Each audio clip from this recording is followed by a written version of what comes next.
continue.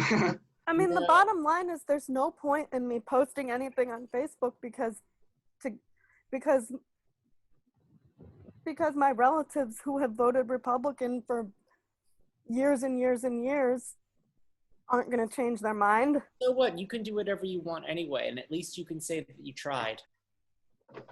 Unless you just reach the point where just so you know, the way a phone bank works is you have like places that you're targeting for specific reasons. So like a lot of the places that are targeted are going to be areas where there's a high propensity to vote for Trump. I mean, for Biden, sorry. You just got to make sure those people actually vote, right? So like we all know the numbers. Like what did like Pennsylvania went to Trump by like, you know, maybe a couple like 44,000 votes or something, but like 2 million 2 million Democrats did not vote in Pennsylvania. So what you're saying is that you're calling people to tell them to get off their butts and go to the polls, not calling people who are hell-bent on going to the polls anyway and voting for Trump. Yeah. Well, there may be, I mean, it's both. I mean, it's partly, making sure Democrats get to the polls, Democrats who stayed home in 2016, or there might be some degree of persuasion involved, because I think what happened in 2016 in states like Pennsylvania is, a small number of Democrats stayed home and a small number broke and voted for Trump. So this time, we need to make sure. I mean, I can imagine, if someone was a Democrat and they decided they were just going to vote Republican just this once, by this time they've probably soured on Trump anyway. So yeah, it's persuasion combined with right. It's smart persuasion, right? You're not like picking fights, trying to pull people over, but right. There are people who are considered like maybe like soft notes but that's or my whatever. fear, is that like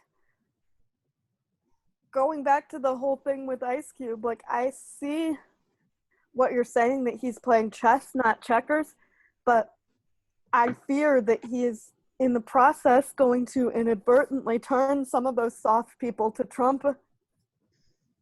We don't operate on fear, and we have like a methodology that works. But so how do we counteract the fact that there's going to be people who see those sound bites? By doing what we're doing, by calling people. I mean, there's always going to be. I mean, that's how politics works. The other side is always going to be trying to persuade people on the fence. You can't just, live your life in fear of them. I mean, that's it's like, just don't think about them too much. Just get a better persuasion game than they have. I mean, that's how the game's played. But I find whenever I try to persuade people, maybe this is why I'm so negative, that I find whenever I try to persuade people on anything, it turns into a screaming argument and everyone just gets mad at each other. Yeah, so two things. With 2 million Democrats who didn't vote, who, many of those would have voted for Bernie. For Hillary, right? We're talking about the last one. Sorry, I'm getting my timelines mixed up. But with 2 million Democrats staying home and only, losing a state by 44,000, you definitely want to focus on your base, right? You don't want to be wasting your time getting into arguments with people who are, on the other side of your arguments. So, like, if you're getting into an argument, that wasn't a soft no to begin with. That's someone who's made up their mind. That means that's a hard get the fuck out of here. Yeah.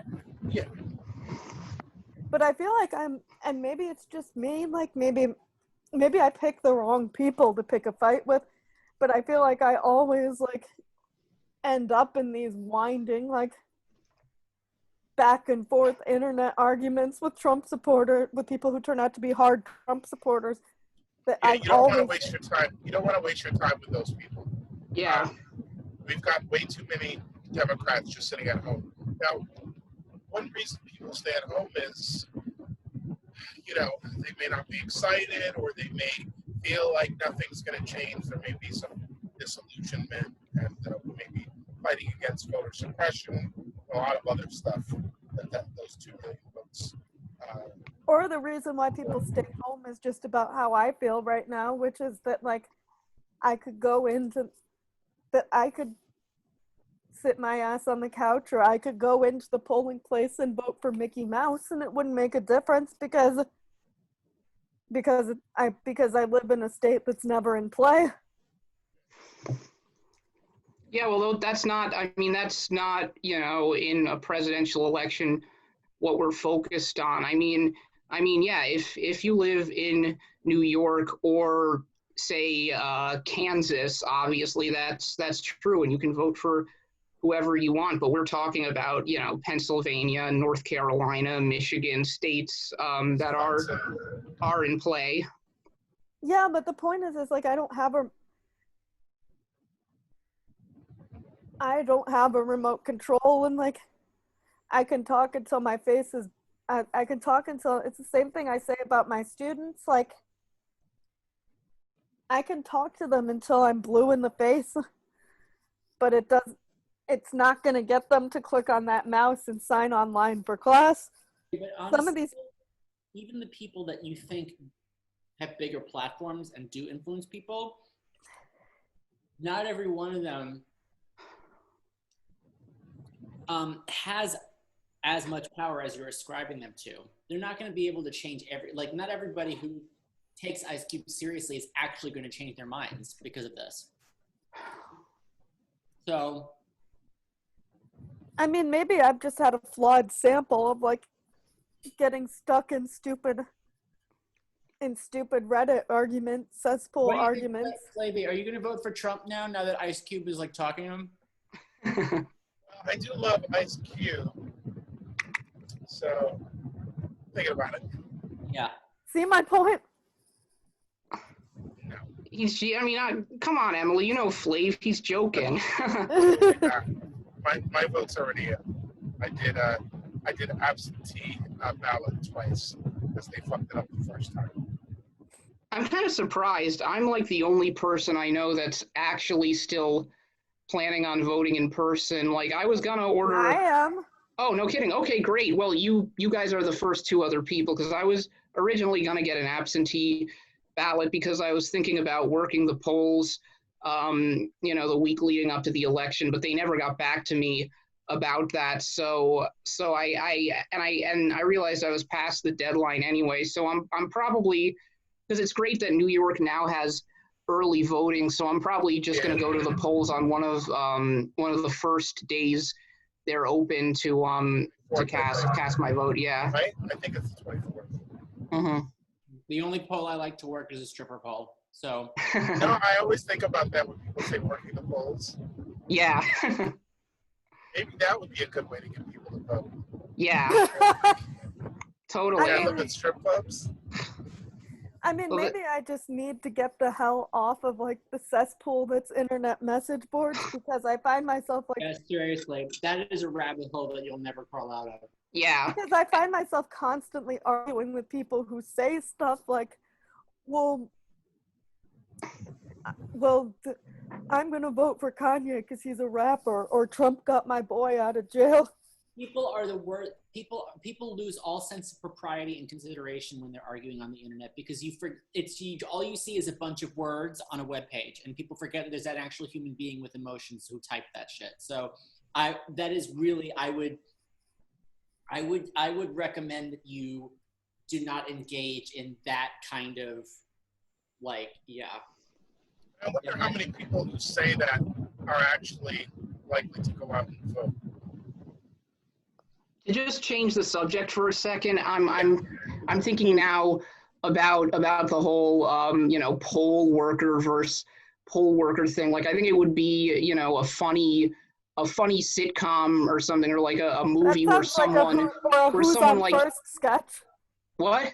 Or a Who's on First, like a comedy Yeah.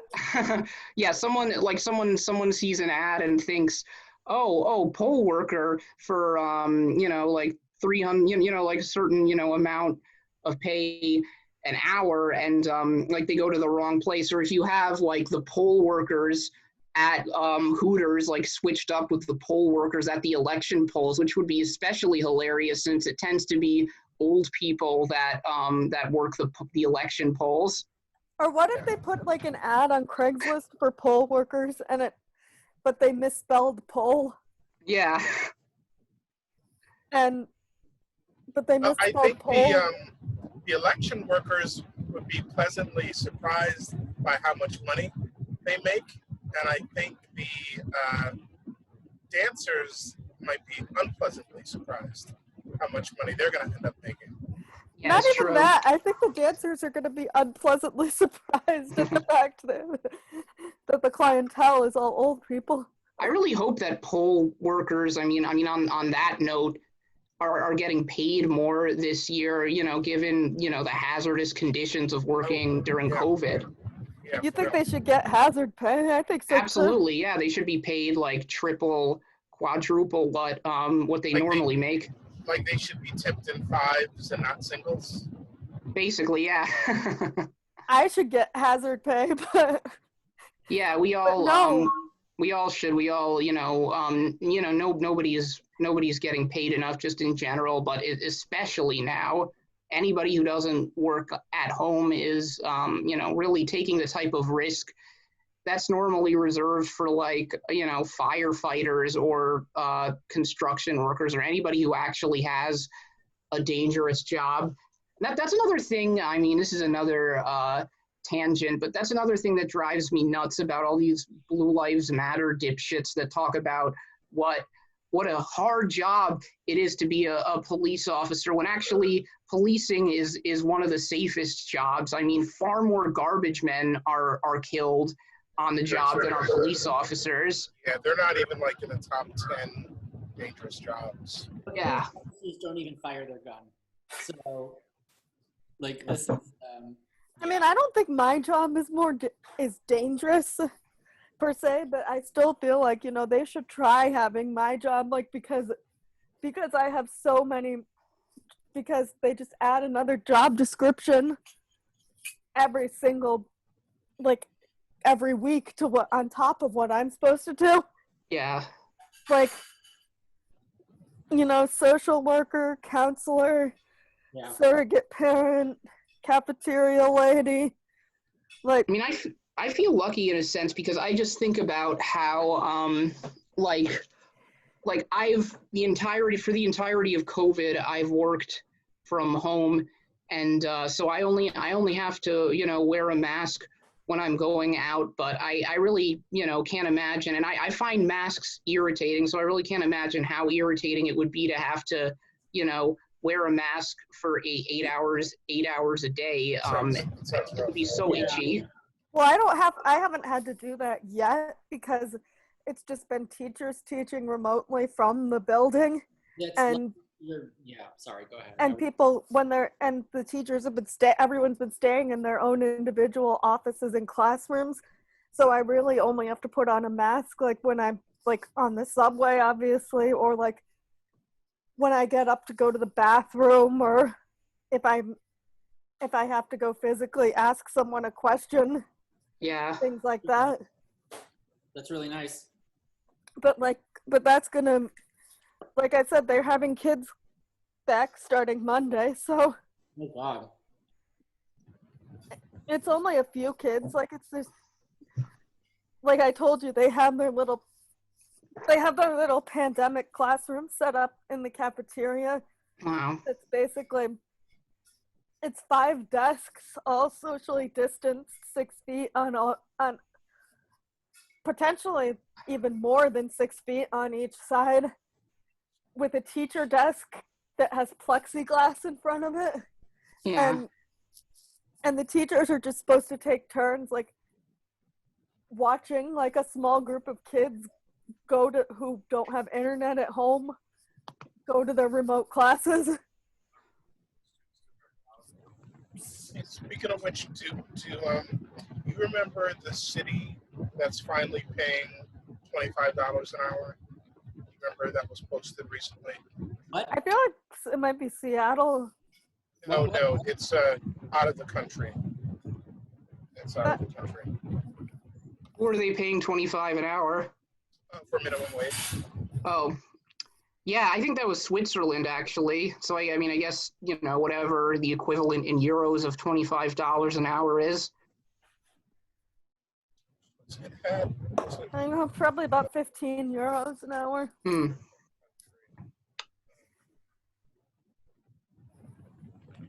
It's kind of interesting that I was listening to the Brunig's podcast recently. Are you guys familiar with Matt and Liz Brunig? No. But she's a columnist from the New York Times, and he's like a well-known sort of left-wing policy wonk. And I was listening to a podcast recently where they were talking about how in countries like Denmark, I think it was Denmark, or no, it was Denmark. There is like no actual minimum wage, but the unions are so strong there that there's really no need for one. And interestingly, there it's oftentimes business that pushes to introduce a minimum wage, and the unions that oppose it because they think that would somehow undercut their bargaining power, since business could just say, okay, well, this is the rate we legally have to pay you, so we're not going so high above that. And it's really interesting because you can tell that's the kind of argument that would only happen in a place where labor has far more power than it does, in the United States. Yeah, you're right. Yeah, Geneva, Switzerland. Oh, wow, this is interesting. $5. I just saw something. Maybe you guys should feel vindicated, but maybe I am wrong. Maybe I've been arguing with trolls this whole time, because I just had something show up on. I just had an alert pop up on my phone, a news story saying that Twitter suspended like a crap ton of fake bot accounts pretending to be Black Trump supporters. Interesting. Yeah, that's not a surprise at all. But what I'm saying is, like, maybe where I'm getting the impression and the panic and the worry that people are going to vote for Trump because of Ice Cube is actually coming from these trolls and not from real people. Yeah. Well, that's part of it for sure. I think it's partly there's a lot of trolls. I also think you just have to keep in mind that the type of people you're going to argue with online are not necessarily, a representative sample of an actual trend in society, because the fact is the vast majority of people have jobs and lives, and, even if they have a political slant, can think of better ways of spending their time, their free, precious little free time, than arguing online. And so, like, there's a time where I thought, and this seems hilarious now in hindsight, like in 2011, I thought that Ron Paul was going to be the 2012 Republican nominee, because at that time, social media was just overrun with Paul bots, and they weren't literal bots, but they just, acted like, It sounded like bots. yeah, basically. It turned out that it's just happened that there's a lot more libertarians online than there have ever been in the real world. Yeah, yeah, I feel like that would be true normally, but I think maybe, and I maybe shouldn't judge people by or maybe shouldn't judge by what my behavior was like, but I feel like I personally spent a lot more time falling into the rabbit hole of internet message boards when I was working from home. And so I think like maybe I have like this fear that a lot of these people that probably really are bots are actually like real people, because we all have so much more time on our hands due to COVID. That's a good point. That that maybe in this era, the opinions you see expressed online are more representative because far more people, are extremely online than they've been in the past. I mean, I think that's something interesting to take into account. But I feel like, but on the flip side of that, like knowing that more people are online now could make it ripe for more trolls. Definitely, yeah. If that's Especially as we near the election, right? Yeah. I mean, but I have to say, like, that's why I'm honest to God, not the trolls, but just like the concept in general of being stuck at home all the time and potentially wandering myself into more of those black holes is kind of the reason why I'm terrified of getting forced to work at home again. Like, it's kind of why in this case, because it's being done pretty safely, I would rather be back in the office because it gives me something to do all day.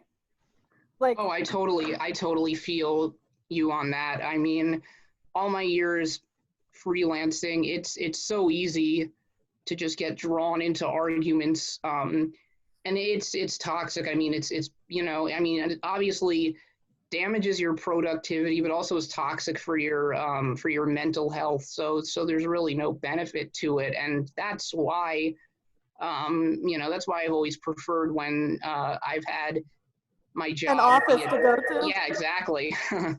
I 100%. I mean, especially since I'm, super ADHD and really am bad at managing my own time. So I've always, really had to remind myself not to get drawn into the rabbit hole. And I mean, I think, like, to be honest, like I have had kind of the rough week in a sense. So like I think it's like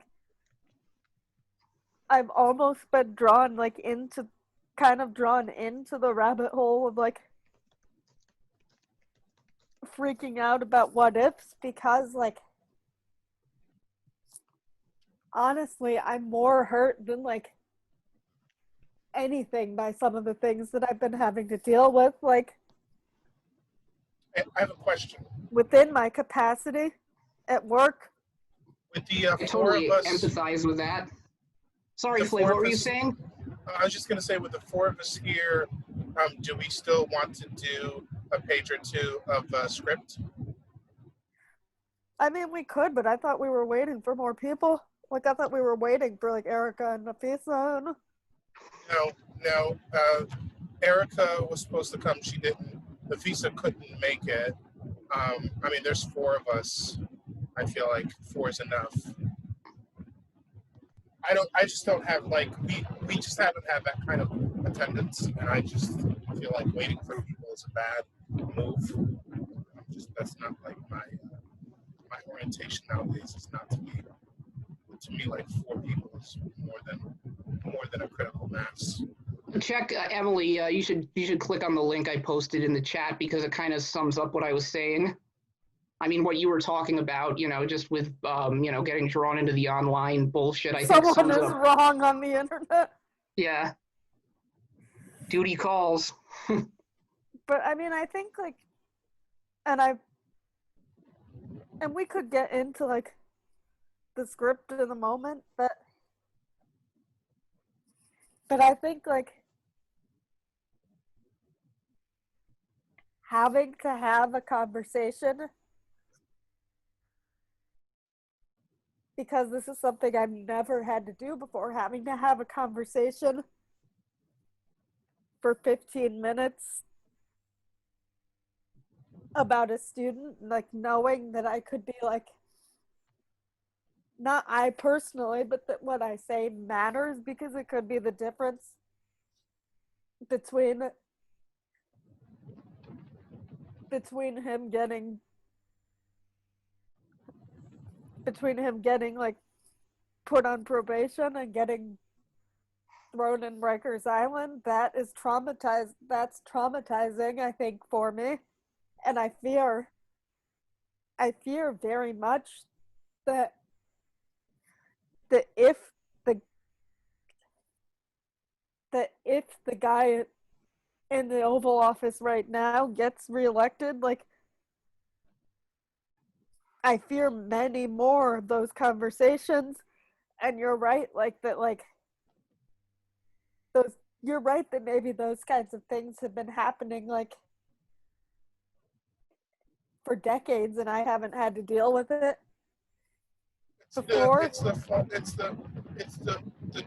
fear that creeps up out of the two-party system, and it's like we're trying to break out of this vicious cycle of like going nowhere. Like this, the whole Biden crime bill thing of '94. That's nothing new. Like that is something that like Democrats have been doing for a long time. I mean, well, it's maybe it's a little. I mean, maybe I'm being too optimistic, but it's not possible that he's not aware of the damage it caused. I mean, really, that's irrelevant. What's relevant is as long as we continue to like not take these people to tasks, this is what we're going to be dealing with. We're going to be dealing with articulate people who are good at diplomacy, who continue to like, put us in these situations. But I guess like my point is like why can we not do both? Like why can we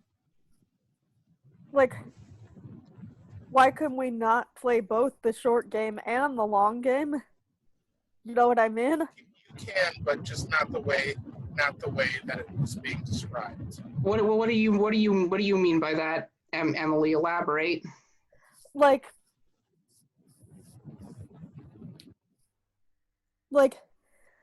do what you can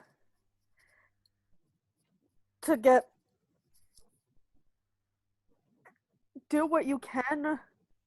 get Trump out of office now while still holding Biden accountable to do something too.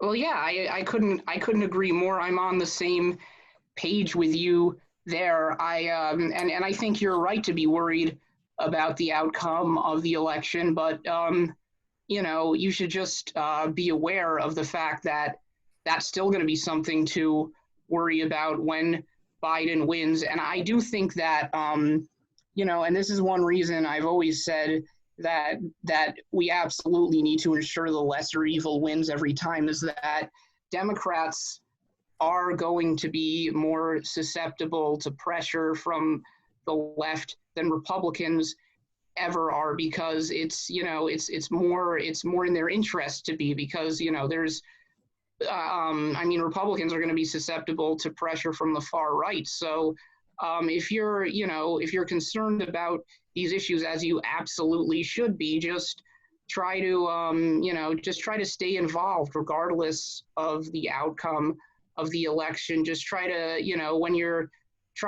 make sure you always vote in primaries and always vote for the candidate that has the best record, that has the best position on criminal justice reform. And if you have time, volunteer, get involved somehow. But at the very minimum, just make sure you're always looking at the positions of the candidates you vote for in primaries.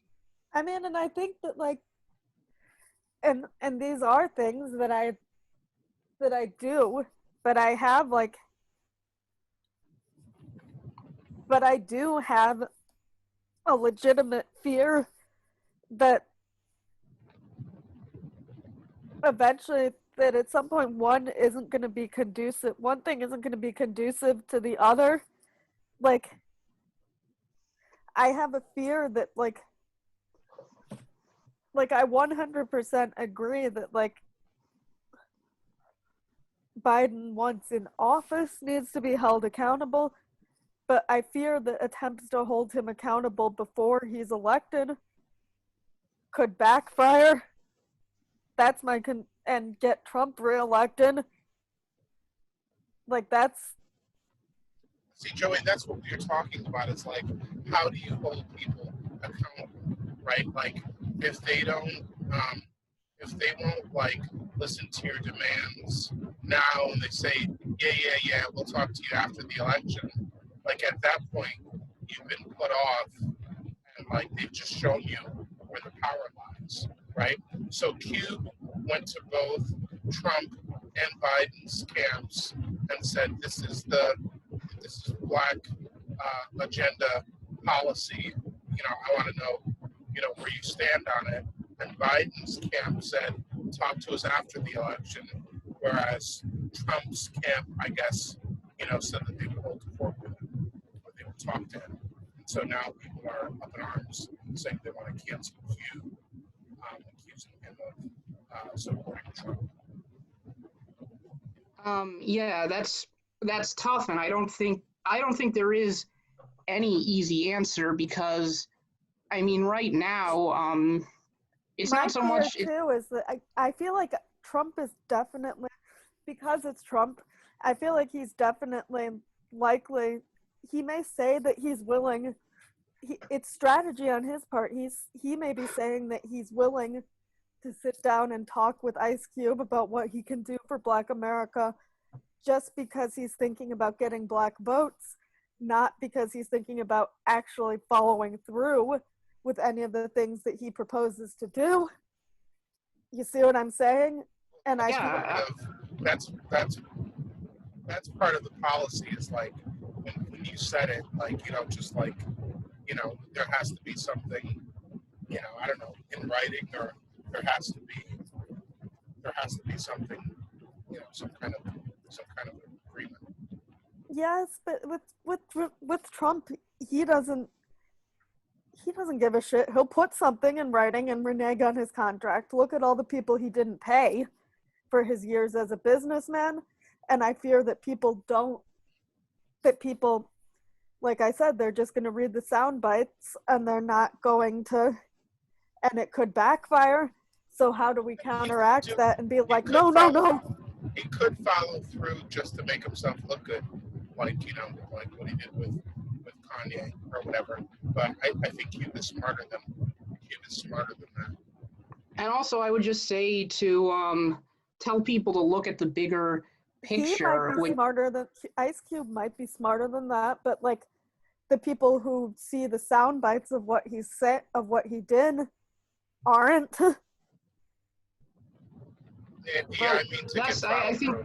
I think that's, and also I think, I have a problem with that. I have a problem with saying people aren't smart if they come to a different conclusion than we do. I mean, I think that, even if Trump did prove that, he was maybe slightly better on one or two issues, I look at the whole picture. But I can understand, the environment, labor, just every single issue Republicans are horrible on. But I can understand how people, who have jobs and busy lives and are just thinking, about the few issues that they think most affect them personally, are going to say, I'm going to go with the candidate that, is speaking slightly more to my important issues. And I really like legit think that, and this is a problem with liberals in general, that's, they're fundamentally,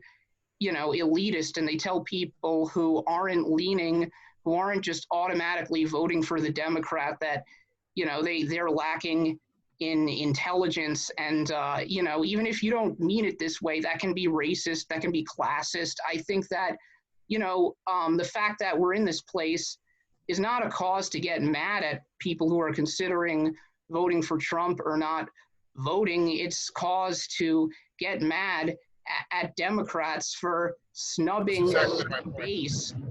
Yeah, that was exactly right. Yeah, Yeah, but sorry to interrupt. I mean, you're right. Like, but, and that's all good in theory, but in practice, hypothetically, if, and maybe like, and I don't think that like necessarily Ice Cube alone is going to throw the election to Trump. That's ridiculous. But it's just the general sentiment that people don't seem, people are busy. They don't have the time to follow politics or the drive to, like some of the rest of us, and they get their they get their information from little sound bites, and like, and I fear that like I fear that there's people who are legitimately being conned by Trump because he is such a good con man. You know what I mean? And like, Yeah, that has to be dealt with. That has to and be dealt those, with. but those people, I fear that like those people who are being conned because he's such a good con man in general could end up swaying the election. And I don't, and then it's like, well, shit, now what do we do? And I'm not saying like, don't, I'm not, I guess like, and my fear is that I know it wasn't his intention, but I fear that like that Ice Cube could be contributing to that. Yeah, that's short. That's a short term. That's a short term view. I mean, we have got to get to the point where we start uh, holding our vote, which is what he's trying to train right now. And we're going to have more years of trouble if we don't start holding our vote near and dear and just keep giving it away. But what you're saying, like with what you're saying is like withholding, like refuse, like when you say like, do you think he's trying to encourage people just to stay home, or do you think he's trying to encourage people to vote for the other guy?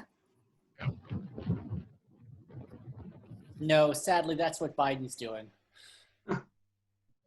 Yeah, exactly. And that's the thing. Like, yes, Trump is a con man, but his cons would have a lot less power if he was running against a candidate who actually, showed they were committed to these issues, like Bernie Sanders. I mean, the same thing happened in 2016. Trump, part of the reason Trump won states like Pennsylvania and Michigan is because Hillary was on record as having said the TPP, as having said like the TPP was the gold standard of trade deals, and then she just went back on it during the election. So he was able to get to her left in a way on that issue. And if and that's the fault of Democrats for having nominated a candidate like Hillary Clinton instead of Bernie Sanders, who would have prevented Trump from ever being able to use that argument effectively. And the same goes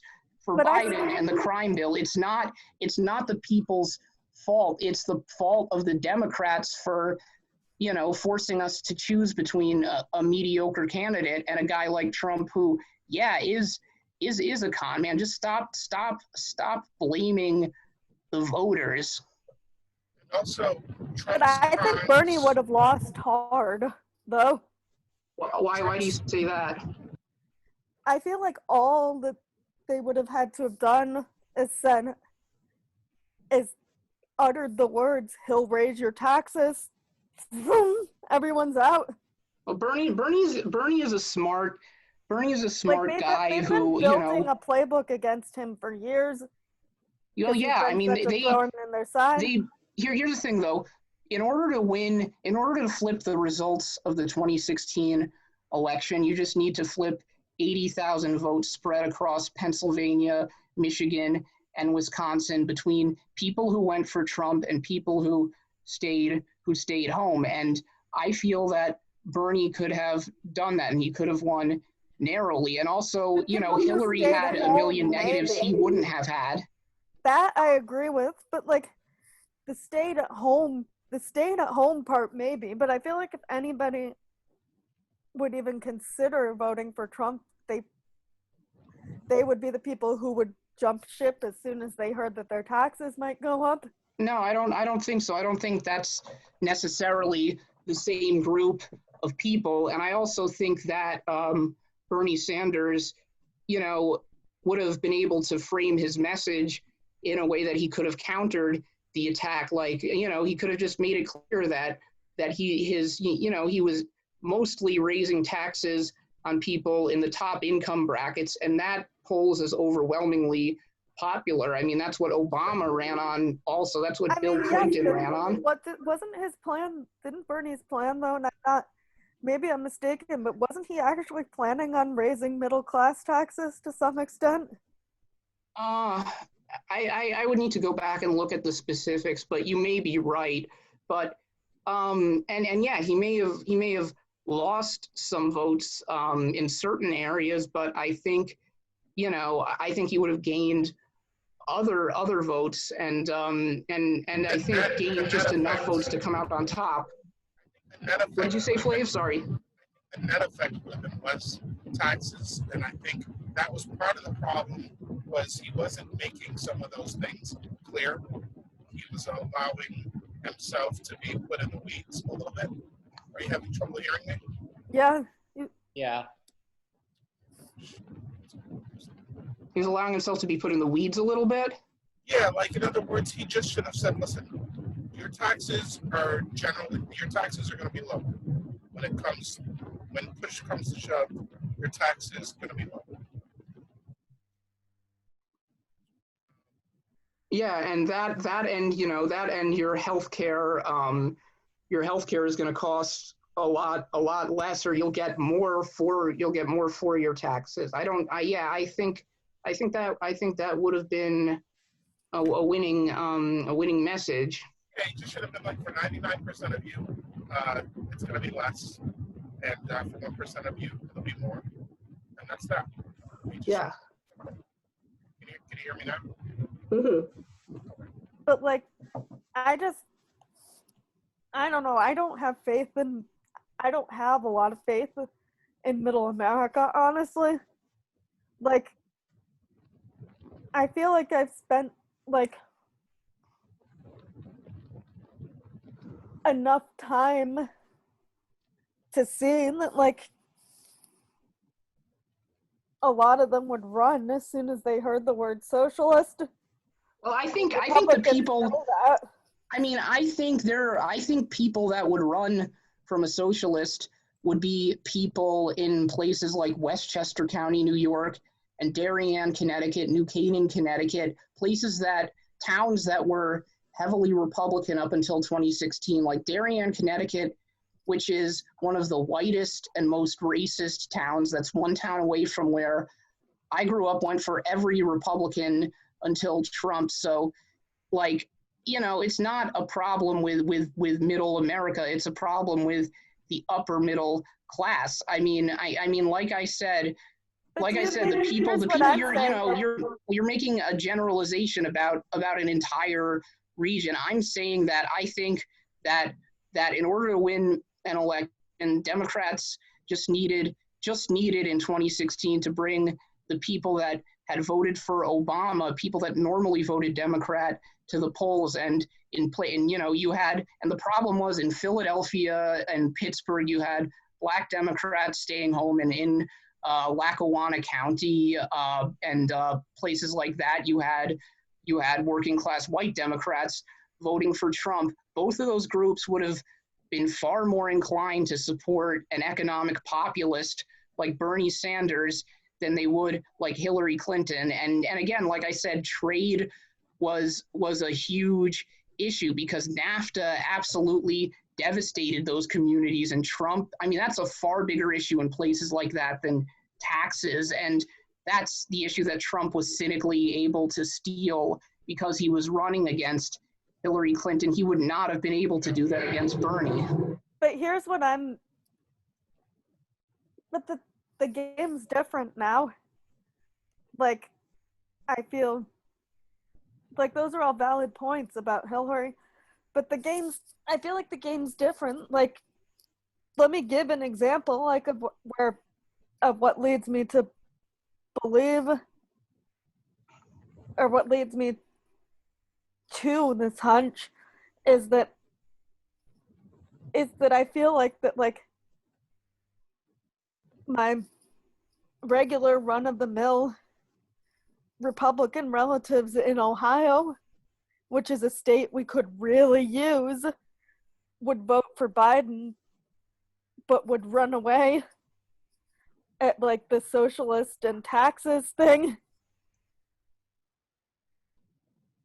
Well, yeah, I mean that's possible, but it's also true that Bernie would have gained other voters. So I think, you know, I think enough other voters to win. I mean, you know, like we could also, like when I was canvassing for Bernie in Texas, like, you know, right outside Dallas, he was overwhelmingly popular with Hispanic voters there, and Biden has completely ignored the Hispanic vote, and Texas has more electoral votes than Ohio does. And you But know, Trump is also going to win Texas. well, not necessarily. If you, I mean, it's reasonably close, and it's yeah, and it's been changing demographically, and that's just one example. There's also Bernie would have higher turnout in a lot of states with young voters. Bernie would be far more able to, you know, because he's championed universal health care so long, to appeal to people who have lost their jobs and lost their health care, and say, you know, see, this is why we need universal health care, because look at all the other countries that have universal health care where people don't need to worry about losing their health care when they become unemployed. I think that Bernie would have had a very effective message. And yes, there may have been some voters that Biden is winning that he would have struggled more with. I think he would have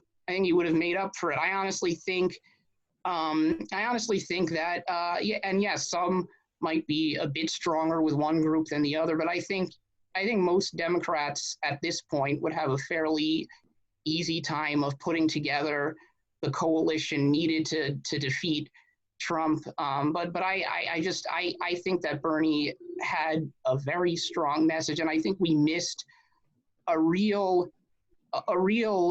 vital opportunity this election to get to a better place as a country. And you know, and it's something that I still feel bitter about, because I was down there knocking on doors for him. But I don't feel like that, like people in rural farm country, Midwest, from my experience with relatives, with the culture, I don't feel like they would have taken well to Bernie. And aren't those the people we need? Well, like I said, you don't necessarily. What was that? I was thinking the populist message works. Trust me, not with these people. I was saying the populist message works, you know, well in those areas. Not with those people. They ain't gonna listen. And like I said, you may not pick up certain people, but you may pick up other people. I mean, you're just, and I know I was speaking in terms of anecdotes also when I said, you know, talked about canvassing for Bernie in Texas. So I guess it's fair that you speak with an anecdote from your own experience. But I think we just need to look at the larger picture, which is that it's not so much a matter of winning a particular group in a particular place. It's a matter of putting together a winning coalition. And there's more than one path to victory. And I think that Bernie's path would have been slightly different than Biden's, but I think it still existed. Yeah, I just don't think we can discount rural folks knowing about being screwed by corporations and by big business. You know, they've been screwed by big banks and they've been screwed by big business. And I think that's They where, have, but they don't know that. That really, Emily, you really sound very elitist right now. I mean, consistently. I mean, this is what bothers me about it, liberals, is it really sounds like you're just making bigoted generalizations based on your personal experience about an entire swath of the country. People in that area have a reason, people are reasonably intelligent. People are diverse in their opinions, in their outlook, and you can't just focus on your narrow experience and make generalizations about an entire region, an entire group of people. That's bigoted. And this is the second time in this conversation that I've heard you attribute a lack of intelligence to people who might not be reaching the same conclusion as you. And this is exactly. I'm not saying they're not intelligent, but I'm saying that they don't realize when they're being conned. Well, have you always? Have you always realized when you're being conned? And again, this. I'm sorry if I'm coming off as hostile, but I just think that I don't know. I just think that it's just unfair to make generalizations, and it's unfair to extrapolate based on your personal experiences about an entire region. And just like I said, that you have to look at the larger picture. And I kind of feel like we're going around in circles at this point. Can I interject again? To me, there are different types of rural voters, right? There's like the rural voter who we probably, characterize or make a caricature of, that like votes against their own interests, maybe single issue voter, maybe like pro-lifer, doesn't want to hear things like socialist and things like that. But then there is the rural, white voter who knows what it's like to be like screwed by like big banks, and doesn't like, like this elitist, like Wall Street, system that kind of like screws them over. They know what it's like to not have health care. There are different like subgroups within these. But my point is, they know these experiences, but do they know the root cause of these experiences to that level? Depending on who we're talking about, yes. There's just there's many different subgroups within the rural white groups, right? Like you've got your folks who are like you've got your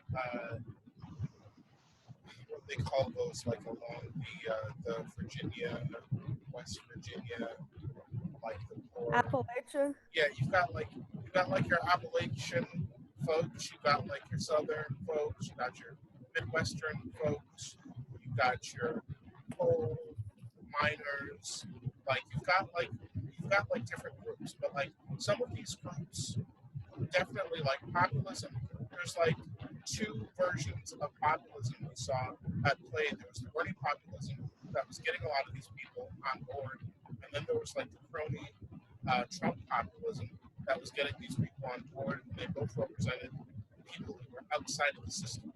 So like I just think with what Jovi is saying, like whether they know why they would have voted for Bernie or not, may not get into the intricacies of agreeing with socialism and all that stuff. It's just like, the old guy is railing against the system. We like how that sounds. He's fighting for us. He's saying stuff is too expensive. He's saying it's not fair. We like that stuff. He's saying we shouldn't be getting charged every time I try to use my card at an ATM. Like, we like that stuff. Like, just like in general. I think there was stuff that resonated. I mean, yeah, people are going to relate to that, but like, I don't know. I feel like that, like,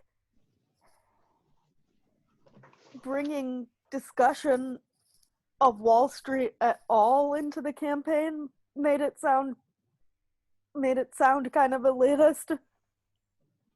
Well, I mean, people don't like Wall Street, right? So if you, Well, people don't like Wall Street, but like, I don't know. It's hard to explain. Like, people don't like Wall Street, but I feel like that, like, they're not, but like a lot of people, and you're right, it's biased to say that it's just a rural voter thing because it's an everybody problem. People don't like Wall Street and they don't know why they don't like Wall Street. right, right, and that's all you have to know. And if you can bring it up in a certain way, you can use it to your advantage. But that's my point. Like, you have, like, I feel like that, like, a lot of people are going of any social group could hear. I feel like a mistake that was made by the Sanders campaign, though, was that some of his talking points were delivered in terms that were too elitist for my liking. Yeah, he Or definitely got too. Yeah, I definitely agree with you there. They got He too much- academic. yeah, he definitely got too academic, too into the weeds, and that's why I liked it better the first time around than the second time around. Because the first time around, and I know it was a smaller field, but it was he had more of an emotional connection to people with what he was fighting for, and he was able to just like get his big ideas across and stick to like big ideas that people liked. I think that was important. America shows like you got to be able to make the emotional connection. We don't elect the Al Gores of the world. Well, and honestly, it's why we have Trump, because people saw because Hillary had no friggin' clue. She may know all the intricacies of policies, but she has no freaking clue how to relate to people. Yeah, that's a huge part of it. But I feel like Obama was super smart. It's different this time because, like, Biden makes his gaffes, but he's a better people person than Hillary. Yeah, that's for sure. And also, you know, Trump's appeal doesn't work as much this time because he's been president for 4 years, and obviously he still and has royally fucked things up. yeah, and he still has his cultists on board, but beyond that, doesn't really like appeal to like anybody who might have been on the fence in the past or who might have wanted to take a shot with him. Now they've seen the result of that. And also, I want to apologize if I came off as a bit harsh before. I didn't mean to. I guess I was very invested in the Sanders campaign, and I guess it's it's an issue I tend to get worked up about, and I know. But it's not you about. well, and I don't want to come off as When you gotta call someone to the carpet, if that's how you feel, that it came off. Like, if you felt that I certainly didn't mean for it to come off as elitist, but like, how do I phrase it? Like, I certainly didn't mean for it to come off as elitist, but if it sounded that way, like, you damn well have the right to tell me that it sounded that way. Well, you have the right to push back if you don't agree. I just, in general, I always try to. It's not my style. I try to be charitable to people, and so I know. I guess a fairer point, which I had been trying to make before, is that you need to look at the larger picture, and I think Flav actually said it better than I did when he was talking about all the different groups of people in rural America. And the one thing I'll add to that is that it's not even just about that. It's about how it's about whether or not a particular candidate can cobble together the particular coalition of voters in the particular states needed to win. So But yes. what you're saying is, like, say for example, like if people like if labor union people in Wisconsin had come out to vote for, say, like a Sanders against a Trump, then there's no need to fight, like, you know, to fight with ardent pro-lifers. Like, some of my family members just let it go and let them vote for Trump because it won't matter. Well, yeah, I mean, I think people who are ardently pro-life, in some cases, are the type of people who have probably been voting for Republicans their entire life and probably would never vote for any Democratic nominee. So that's Most the of the time, yes. yeah. I have very strange family members, I think, because I have family members who are who are swing voters but are extremely pro-life. So I've actually been trying to explain, like, you know, that there are fewer abortions under Democratic presidents than under Republican presidents because Tried saying that to some Yeah.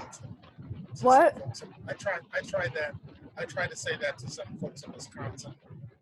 it didn't work so well. But you got to keep using it until you get a larger sample size to see how. But, like, it's kind of true, like, that. But the thing is, it's true, there are fewer abortions under Democratic presidents because people feel more prepared to raise and to keep and raise a child when the social safety net is in place. And Right. to be honest, that's part of the reason why I go so hard into my feelings about, like, if Trump gets elected, I can't have a kid, because it's not, because yes, it is part of the fear, partially the fear of the ethnic discrimination that they'll experience, but, like, it's partially fear of, like, the ethnic discrimination they'll experience, but it's also a huge fear that I have that, like, 4 more years of Trump will collapse the economy and I won't be able to provide for a child. You know Well, what yeah, I and mean? yeah, and beyond that, I heard people saying the same thing in the primary vis-a-vis Sanders and Trump, because I mean, no, vis-a-vis Sanders and Biden, because Bernie was the one that was running on student loan forgiveness, which being crushed by debt is exactly why so many people are hesitant to start families. Like, I saw a meme where someone said basically, "Oh, I tell my parents you can have grandkids if you vote for Bernie Sanders." So like that, yeah, that's true. I think that economically we are better off with any Democrat. Although I think that Bernie structurally long term would have changed the country in a much better way, and I hope that we still have the potential for that in the future. Like, I hope his message will inspire another similar candidate in 4 years. I mean, I guess what it is that I just fear, like, like, when I when I say emotionally, like, with emotional gusto, like, there's gonna be no America in 4 years if we allow this man to get reelected. It's because I legitimately have a fear that A, he'll collapse the economy, B, he'll get the conservative Supreme Court to change the rules on term limits so that he can, like, stay there until he dies. You know what I mean? Yeah. Like I fear that 4 more years of Trump is going to turn us into a dictatorship in a way I never felt with Bush. even. So that's why it's so hard for me to deal with like with people saying, "Oh, America's survived so much," because I just feel like that, like I just feel like this is different in some way. Like I feel that's a perfectly valid fear, and to a large extent I feel the same way. I think he's dangerous in ways that a lot of people are underestimating. I mean, also the fact that he just openly eggs on far right gangs like the Proud Boys. It's terrifying. I mean, I think yeah, I do get mad at people who don't see the importance of getting him out of of office. getting the hell out of there. Yeah, absolutely. I mean, we need to get rid of him, and so we even have a chance to get something better than Biden next time. So yeah, we're on the same page there. Well, yeah, and I guess my fear is like that, like where a lot of the conversation was going, like before you came on, Joey, was like specifically about Ice Cube and his contract with the black community, and about how Trump said he was willing to go to the table, and I have an inordinate fear of like the chess going wrong in such a way that we put ourselves into checkmate, like the chess of playing the long game going so wrong that we put ourselves into checkmate, that like I fear trying to take Biden to task now could have the unintended consequence of getting Trump reelected. And we're certainly not going to have any headway to make any progress if he gets reelected. You know what I mean? I do know what you mean, but I guess what I would say, and this is something that a lot of Bernie people have started saying to Biden people who are hectoring them about how you have to vote blue, is that if that's your fear, then really it's just like it's a waste of time to engage with Trump people. It's a waste of time to try to engage with people who aren't on the left, who aren't excited about Biden. Like you're far better served taking that fear and spending some time calling voters in swing states, because you can't change someone like Ice Cube. You can't change what other people are going to do, what they're going to do, and it's far more positive to channel that fear into fighting against it on your own in some small way. And I mean, like like there has to be a way to be like, hold up, wait a minute, guys, you're interpreting this as him endorsing Trump, and he's not in any way endorsing Trump. Or just don't focus on it. Just like I said, just make calls in swing states. Just don't engage. I think that trying to engage is not very productive at this point. I mean, it's not about like trying to engage, like it's or not engaged. It's the swing voters that it's exactly those same swing voters that you're talking about calling that I worry about being influenced by something like that. So try to influence them in your own way. Come up with a good counter argument. Like similar to how like, and I know there's some like divided opinion about like within the black community about Sean King, but Sean King posted all over his social media, on his Facebook and Instagram and whatnot, guys, chill out.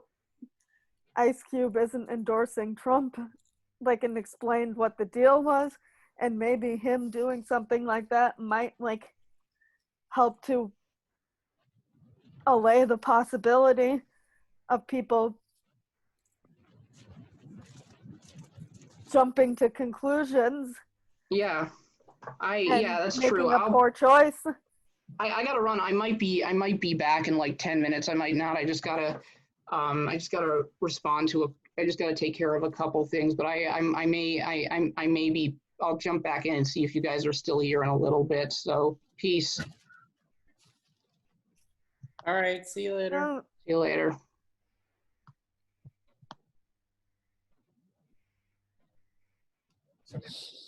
Mm. I mean, honestly, like I love you guys, but also too, like I think Joey had a lot of like refreshing perspective on it too. Mm-hmm. Perspective on my fears is that like I guess my main question that I'm asking is like how do we counteract the people who jump to conclusions and maybe Sean King did it right. Like because he did sense that there was kind of like a sense of like potential of people jumping to conclusions that Ice Cube was endorsing Trump, and he and Sean King said, no, no, no, no, no, no, no, no, no. This doesn't mean that you vote for Trump. You know what I mean? Mm.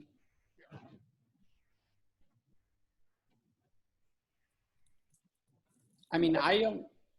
Yeah. But I think it's a matter of like how do you counteract the people who are because and I'm not saying it's everybody, and maybe you're right, maybe it's not like enough of an amount of people to like sway the whole thing.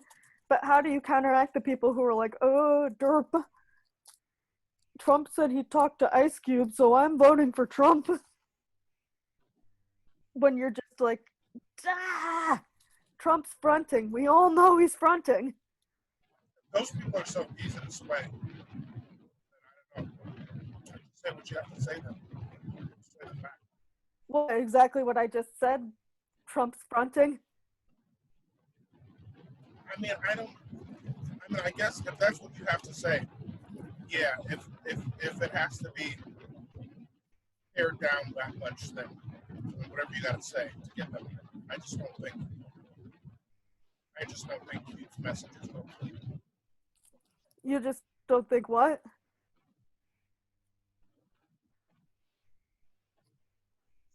I just don't think that's a huge message. In the first place, is vote for Trump. Like, well, no, I don't think that's his message either. I've never thought that was his message. That's never what this has been about. What it's been about is the fact that, like, has he thought about the fact that people might, and I'm not saying he hasn't, but has he thought about the fact that people might interpret it that way? Sure, of course. So what's the antidote to that? Like how do you stop the bleeding while figuring out a long-term solution? Like how do you stop the bleeding in the country while you're waiting for like the trauma surgeon to become available?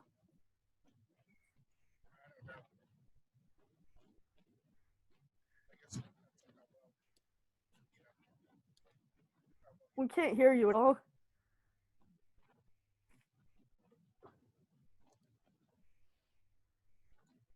What's going on with my mic? Hold on.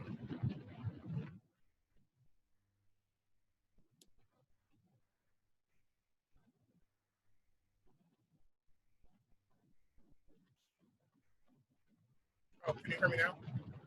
Yeah. Oh, maybe it wasn't all the way in. I guess like the best analogy I have is like, are we going, my fear is that like, my fear is like, I see the frustration and I think it's a valid frustration of like wanting, of like seeing things or having a strategy for the long term. Like, and I think it's a valid frustration that like I think it's bull, honestly, that the Democrats have counted on votes from specific communities as a given for so long, because that makes the assumption that people in those communities don't think for themselves, for one, but amongst many other things. But at the same time, like, I guess it's a matter of like, you got some guy who just got shot in the stomach. Like, you have to have a strategy. You have to have a longer term strategy, which is to get him into surgery and remove the bullet. But in the meantime, there's going to be no guy to take into surgery if you don't hold back the bleeding now. You know what I mean? Well, that's where, maybe I still disagree. Maybe he's counting on people to understand better than that. So in other words, maybe he has more faith in humanity than I do.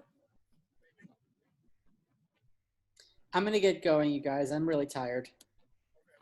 Crap, I'm so sorry. I ruined the script reading. It's all good. It's all good. It's all good. Now I feel like an ass. I mean, I don't know. I don't know if we would have been able to do one anyway. There was only a brief window of time where there were enough people to really get it going. So I wouldn't beat myself up over it. Yeah, no. Let's just have a plan of action. If there's like 4 of us, I say that's enough. Yeah. If there's 4 of us, just say go. Yeah, I don't know if folks are reading the room, but there haven't been more than 4 of us, like, fair enough. No, I mean, I guess it just depends on, yeah. Yeah, not recently. I guess, like, it's very inconsistent. I think the 3 of us are usually the ones who are, like, the most, like, dependable on this. Yeah, for sure. Well, yeah, no, I thought that, like, I mean, I was trying to be courteous because I still thought we were, like, completely waiting on those people. You know what I mean? Mm-hmm. But maybe, like, we need to just set a ground rule and say, like, we're starting at 9 o'clock if we have 4 people at 9 o'clock, whether you're here or not. Yeah. So too bad. Yeah, absolutely. You know what I mean? I was also trying to be nice because I really don't like mall rats, but Well, we didn't have to do that. We could have done something else. Yeah. I would have just been the narrator because I don't understand the characters. Right. But yeah. Okay. All right, that's true. But we can just do that next week. We can just say, yeah, be here by 9 if you want to participate. If you're not, we're doing it without you. Did anyone see the West Wing special? I haven't yet, but I'm planning. No, I looked at it for a second. I mean, no, I didn't. I saw that it exists, but I didn't. Yeah, I know it exists, but I didn't watch the show, so. Yeah. Oh, okay, because I want to watch it with Matthew, but Wasn't the show on HBO? So I was gonna watch it, but then it looked like it was just more like talking about the importance of voting. But is it actually like an episode and everything? It is. I think that they actually recreated one of their. Yeah, that's what it said. Yeah. Yeah. One of their more beloved episodes. I don't remember which one it is though, but actually I can find that out right now. Hang on. But when it was on. Yeah. When it was actually on, was it on HBO? No, it was on NBC. Oh, Jesus. Why did I think it was on HBO? I thought, all this time I thought that was the reason why I wasn't watching it. Maybe I just wasn't available. Yeah. Yeah. Oh, it'll be it's a theatrical special. Oh, okay. Yeah. It's gonna be like in the style of Hamilton. Sort of. Yeah, it's sort of. It's really it's gonna be, it's like a live, like a live performance of, right, exactly. It's like that. Yeah. It's like the re-recording like the one episode that was really beloved, but now, excuse me. But now, instead it's like, it's like, so it's like, like doing that, but on stage instead of like, instead of like being filmed as a television show, and then they're just like, we're filming that as a stage reading and then rewrote. So yep, so that's interesting. One of the better episodes too, so that would be fun. All right, good night, you guys. It was great catching up with both of you. All right. Look forward to seeing you again next Friday. If I not, promise I won't ruin it that time. I'll try to get all my feelings out to Misha first. No, I think the first one especially is going to be a good show. it's okay. It's Emily. It's okay. You're allowed to have your feelings, and we're your friends, so we support you. But at the same time, there's gotta be a little more. You just have to be a little more open. I think that would be helpful. I think that would be helpful. What do you mean, like open, like to like realizing that I might be wrong? Or No, or just, but like, when we say, I mean, like, you're very like, you know what? Not even that. more like more open. I'm not going to ask you to change. Actually, no, I'm not going to ask you to change who you are. I'm just, when you say things, I'll just be honest with you. That's all. You know what I mean? I'm not going to ask you, I'm not going to put the impetus on you to change. I don't think that's fair. But when you say something, I'm just going to respond like honestly in the moment. That's all. And so the dialogue will just go from there. I mean, I get this. Correct me if I'm wrong. I get the sense that what you're trying to get at is like when you say be a little bit more open, like you mean like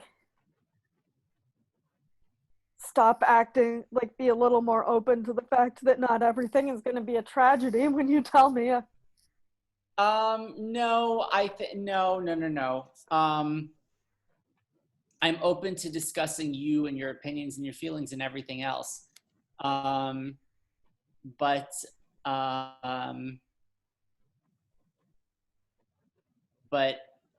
yeah, I mean, but actually, but you know what though? Yeah, on the other hand, like if we have something planned for tonight, for a particular night, let's try and stay on topic. Well, yeah, but like let's try to stay on topic. But that's what I think. We just made a concrete plan for that. We did, but that's okay. Life gets in the, but life also happens, and we all want, But I do have, what I mean is like I do have the tendency to be like, to come up with like every potential worst case scenario when you try to like say things like we'll get through it, or like we. Well, I mean, your concerns are valid. Your concerns are valid too, but there's your concerns are valid too. I think it's just that I feel so out of control about the whole. Yeah. Like I'm watching Trump get more and more out of control. Yep. And I feel so out. I feel like the country's out of control, and I don't have control over controlling it. You don't. Like I feel like that. Like you don't, and I don't either. But what we have to do is control ourselves and put out it's like Gandhi, be the change you want to see in the world. That's the best you can do. Yeah, it's just frustrating because I always feel like I preach to the choir. Right. I hear you. Well, it's really hard not to in social media land because that's how they curate it. Well, but it's also like people lose all sense of propriety in social media. So it's hard to not surround yourself with people who will be friendly, because unlike in, you know, there's again when you're sitting behind a computer, people lose all sense of decorum and manners. So getting into conversations with people who disagree with you on social media always gets worse because people will curse at you and call you names and stuff like that. People don't care, or they'll just like so that's why it's a lot harder to. I mean, you know, I've like gotten into it with people on Facebook and stuff. Yeah, we know about those times. Yeah. So, and you know, I've made the mistakes. I've owned it because I've like jumped into conversations they were having on their wall. Do you know what I mean? So when people come into my wall, I get a little more upset about it. But I was just kind of like, yeah, I created that situation, but just by being like, by seeing something I didn't agree with and I felt was wrong, and I was like jumping in there, and then anyway. I'm really tired. I'm gonna go to bed. Anyways, that's that. I will see you all. I'll see you all. I hope to see you all before next Friday, but if I don't, I'll definitely see you all next Friday. And God, I hope we can do a movie reading to keep it light. Yeah, maybe even before next Friday or something. Oh, cool. That would work too. Yeah. All right. Uh, Au revoir. All right, folks. Bonsoir. Peace.